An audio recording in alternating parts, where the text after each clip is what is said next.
চাঁদাবাজ যত শক্তিশালী হোক না কেন, চাঁদাবাজ কোনো একটাই তোমার থেকে বড় শক্তিশালী নাই।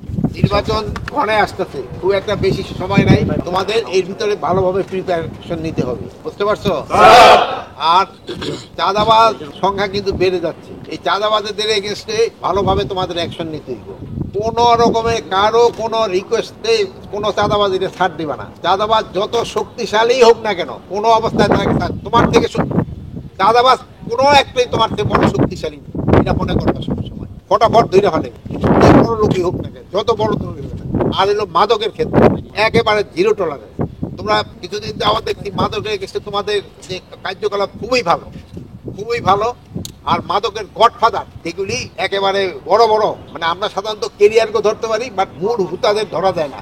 মূল হুতাগুলি কিন্তু ওই হোটেল ইন্টারকন, সেনারগা, সাহাবা এইসব জায়গাতে থাকে, এগুলিরও ধরতে হবে। এগুলি এই মাদকের টাকা দিয়ে কিন্তু বড় বড় বিল্ডিং করে ফেলেতেছে, এগুলির কোনো অবস্থায় ছাড় দিবা না। তোমরা ভালো কাজ করে দিতেছো, এটা বজায় রাখবা। এখন যে কোনো ব্র্যান্ডের পুরাতন এসি বদলে নতুন ওয়ালটন এসিতে উপভোগ করুন 25% ছাড়।